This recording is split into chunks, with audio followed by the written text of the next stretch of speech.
What's up, everyone? Welcome to another episode of 100 Yards of Football Sports Talk Radio. I'll be your host and producer today, Logan Landers, and joining me here on this afternoon to talk about quarterback Shedeur Sanders coming out of Colorado is my guy Brian LaBelle. Brian, how you doing today, man? And look, if you got a watch on, you want to throw him up here. I know I Shedeur would don't. be proud. Yeah. Unfortunately, I don't. I should Ah, have put okay. it on. See, I got mine But today. I, yeah, I I knew we were talking about it, so I had it's to a put good one day on. for it. Yeah, it's a good day for it.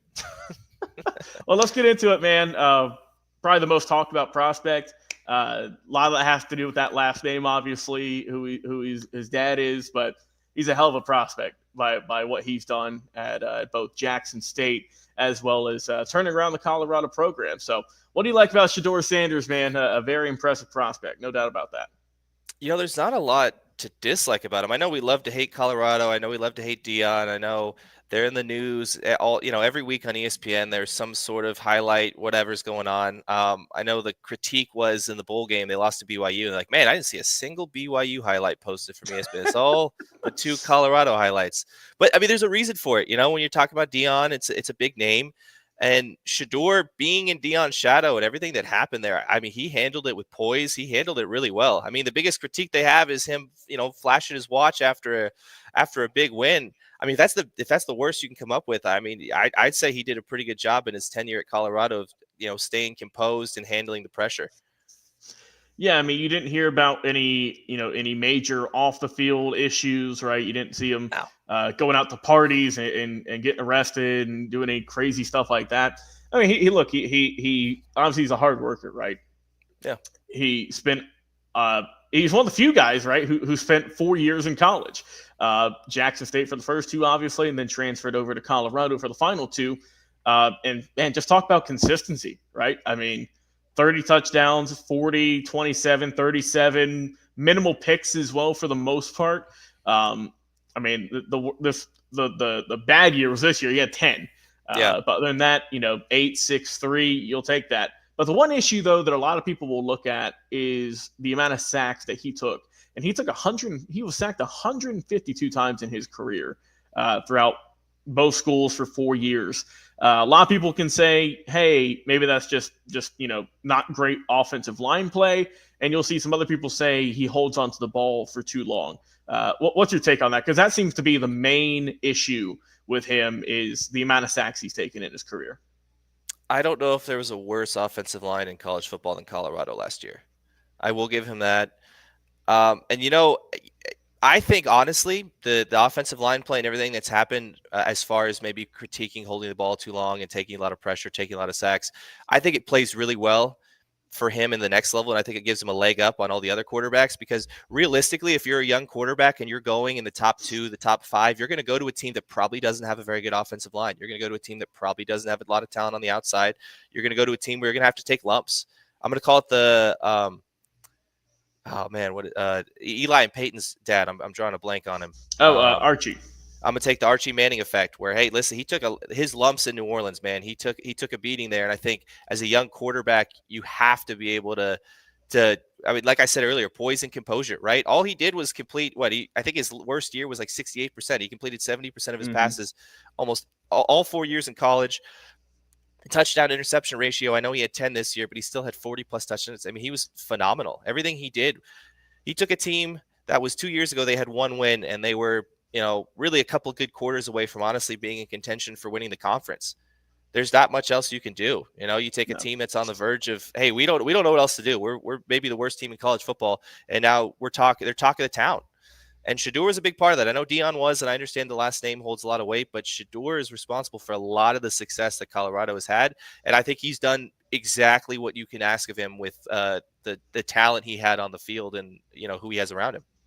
So he comes in at around 6'2", 215, give or take. Do you think that and the one thing too, just another criticism people will say with him is it's kind of eye popping to look at, right? If you look at his career rushing numbers, he's got in a sense 399 carries for 29 yards. Yeah, but he's got 17 touchdowns. Yeah, but that kind of goes back to the initial point of the O-line didn't give him a whole lot of time, so he had to run for his life. So he took a lot of negative sack yards. So I mean, do you think that even if a team drafts him early on, right, whoever it may be, that if their O line isn't built up, are they really going to succeed? I mean, if you look at the Bears this year and Caleb Williams, I mean, he was sacked an ungodly amount of times, and Yeah. they went what 5-12, I believe. So, I mean, it's really about who you go to, I think. And if you have a good O line, I think that if you can protect him, he's got a good chance at making a splash in the league. I think the outlier, when you look at places he could end up, I think Cleveland's the outlier because I think they have a decent roster. They don't really have that bad of an offensive line.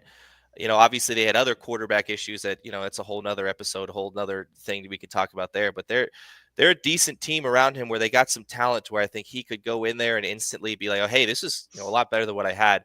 The rest of the top 10, maybe not as much, at least as far as the QB needy teams. Mm-hmm. But it's kind of unfair to him to say the preparedness. He's prepared to suck, because that's a lot of what he had to endure at Colorado is just there's other than Travis Hunter, I don't know if there's another professional player on that roster. I don't know if there's another guy you look at and say, hey, he's going to be playing on Sundays. There just isn't. And realistically, I'd say Travis, the only reason they put him on offense as much as they did is because they're like, hey, we really don't have anyone else. We kind of need you to play receiver. We need you to be our number one receiver and our number one defender. And that, that's kudos to him. And we'll talk about him later on. But what Shedeur did with very little talent is, I mean, it's exactly what you want. Mm-hmm. And if you're a bad team and you don't have a lot of talent, you can still put butts in seats and you can still, get the fans excited for something. You said earlier his height, it's a little concerning, being 6'2", 215. Everybody wants Josh Allen. Everyone wants Jalen Hurts. Everybody wants these, taller prototype quarterbacks. But he likes to play from the pocket. You mentioned the, how many rushes, and I know in college they count the sacks. Right. But yeah, he's a guy that he's comfortable in the pocket. He plays well in the pocket. And it'll be interesting to see how he can play when he finally has one, because I don't think he really had a good pocket in Colorado. Yeah, that was definitely just kind of something that was like, oh, man, it seems like every game you looked at, he was getting sacked. I'm looking at his game log now here, Brian. There was not a single game this year where he was not sacked. So he went down every single game. The worst was against Baylor when he got sacked 8 times in a ball game. So that was not great for that fact. But there's also been criticism, too, for just some talking heads out there. Saying, oh, can he do it without his father as the head coach? And I'm going to go back to his high school stats because, I mean, that's all we have to go off of. But I would say he fared well going from high school into college. So in high school, just to go back here, without Dion as head coach, in his career, he threw for 123 touchdowns, only 19 picks. He averaged around 217 yards per game, which like I said, it's high school, and a 63% completion percentage. I mean, he got better every single year, right? His junior year, 47 touchdowns, 4 INTs. Then he carried it over well into Jackson State. He did good there. Then, as we know, the whole team shifted over to Colorado. And, I mean, he's been stable his entire career. There's not been a season at any school he went to, whether it be Colorado or whether it be Jackson State, where you just kind of look at him and you say, oh, man, he had a really bad year this year. Or, man, he really fell off. I mean, he's been consistent all year long. This past season, he had a career high in passing yards, a career high in completion percentage, 74%, which is elite. And he was second most in his career with touchdowns. He had 37. I don't know what more you could ask for the guy. Yeah, I know it's hard to get to avoid the Colorado hate because they were maybe a little overhyped, a little overpushed, but Dion sells, and that's just how it is. And Shedeur sells too because he's got talent. He's fun to watch. If you watch the games, the completion percentage is really what jumped out at me. Completing almost 75% of his passes. That's impressive. You got a bad offensive line, still over 40 total touchdowns. I mean, what else could he do? He's 47-14 or 47-4. You said his junior year of high school. I mean, like that. It doesn't get better than that. You can't do any better than that. There's nothing more you could do. And look, it doesn't matter what kind of routes he's throwing to, right? If it's a slant route, if it's a check down, or if it's a medium to deep pass, completing almost 3/4 of your passes is still very impressive. That gives your team a big chance to succeed and to win ball games. And we saw this year, Colorado got 9 wins. which Yeah. I don't know if they've ever gotten. If so, it's been a very long time since Yeah. they've reached that plateau. Uh, and so, I mean, I think that, and also too, when you watch him, he's very just on the field, right? He knows when to lock in. He knows when he can have a little bit of fun, right? When he can show off the wrist and everything. But he also knows when it's crunch time and when he needs to be serious and to help his team. I mean, we've seen big plays from him. He's got that big play ability, and I think that it'll succeed in the league. I know he's going to have a lot of eyes on him. I know that much, but I mean, this is a guy who's going to be either the number one or preferably or predictably number 2 overall quarterback drafted. It's either going to be him or Cam Ward, is what all the mock drafts are saying. It just kind of depends on what team picks and what their general manager and front office goes for. But I think he has a lot of very talented ability. I hope that he goes to a team with a better offensive line that allows him to stay in the pocket. Because, like I said, that's the thing. He's not like he's slow. It's just that he doesn't. I think that if he learns to step up and just scramble out of a pocket as opposed to making that miraculous, college throw that we've seen, people make, the Caleb Williams, Johnny Manziel type of throws where you just run around for 5 minutes and then you throw it to someone.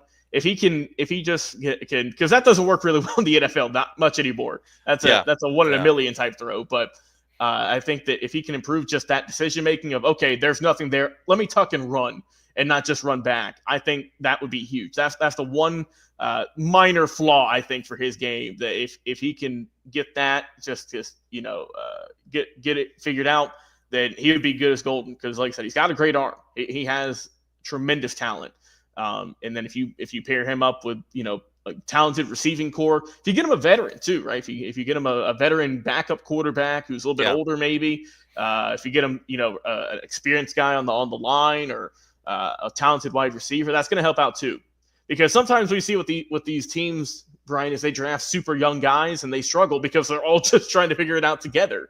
Yeah. But if you get someone with a little bit of knowledge and experience in the league, then that could take you a long way. So I think that Shedeur is going to be fine in the NFL. I don't think there's people out there who say, "Oh, he'll be a day 3 pick," or he shouldn't even be drafted. Like, I don't know. Look, man, there's reasons that everyone has websites and everyone has channels now because everyone wants views, and we're here to keep it real. And we see a good talent on the screen. I don't really see him going past pick 5. Realistically, if a team trades up for him, you have a quality quarterback. I think he's probably arguably the second best quarterback. I like Cam Ward a little bit more, but you have a lot of QB needy teams that are going to be picking in the top 10, and it's a QB needy league. Hey, it's we needed the next Joe Burrow, we need the next Josh Allen, we need the next Lamar Jackson, guys that can help us win. And I don't know if he necessarily fits that mold, but he's the second best player at the position in the sport right now, and to pass on him if you need him, it'd be tough to do. Yeah, I think that, like I said, I'm with you. And we talked about Cam Ward a couple of weeks ago, and how we both like him, how he's got probably the best arm in the draft. I think Shedeur is right behind him, though. He's got a very talented arm as well. Like I said, great accuracy, and can do pretty much everything Cam can do. But I just like Cam a little bit more. I think Cam's a little bit more polished. But Shedeur obviously right there. So we'll see what happens with him, man. But yeah, I'm with you. This is definitely someone who's going to get pick top 5, or like I said, there could be a trade. You never know. But I think with the way it stands right now, that some team in that top 5 is going to have Sanders on the back of their jersey come the 2025-26 season under their quarterback. And we'll see how he does. But Brian, any final thoughts you got here on Shedeur before we sign off today? I think he's got some improvement. I think the concern is he's only 6'2", 215. Maybe bulk up a little bit because, getting hit by some of these NFL guys now, it's going to be different. But I mean, he's done nothing but succeed his whole time in high school and college. His numbers have improved. His completion percentage is great. Everything you asked of him. He's dealt with the scrutiny of being Deion's kid, being at Colorado, the bright lights of that, which is crazy to think that we're watching primetime Colorado football, on Saturday nights. But I think wherever he goes, I think he's poised to succeed. He just keep handling the way he's handling it. I think he's got a good group, his father around him, and I wish him the best. I think he's, like I said, the second best quarterback in the draft. I think he's a top 5 pick, and I'm excited to watch him play on Sundays. I know one thing he got from his dad, and that he doesn't lack any confidence. I No, mean, no. he can throw 4 picks in a game, no intercept or no touchdowns, and it wouldn't affect him at all the next week. He'll come back and doing the same thing he normally does, but that's just how he was raised, man. Yeah. He's you can see he has that leadership mentality in him as a quarterback, and I think that just as he grows and becomes just older and plays in the league more, that you'll see more and more of that as he starts passing it down to younger guys and younger guys. But for now, I think that you're getting a really good pro-ready quarterback come day one of the NFL draft. So I'm excited to see where Shedeur is going to go, and he can start his NFL career after a lot of hype in college at both Jackson State and, of course, at Colorado. Oh, for Brian LaBelle, my co-host today, thank you so much for coming on, Brian. Always a pleasure. I've been your host and producer, Logan Landers. Guys, if you enjoyed the episode, like, follow, share, and subscribe, and we'll see you guys again on another live NFL Draft Prospect episode.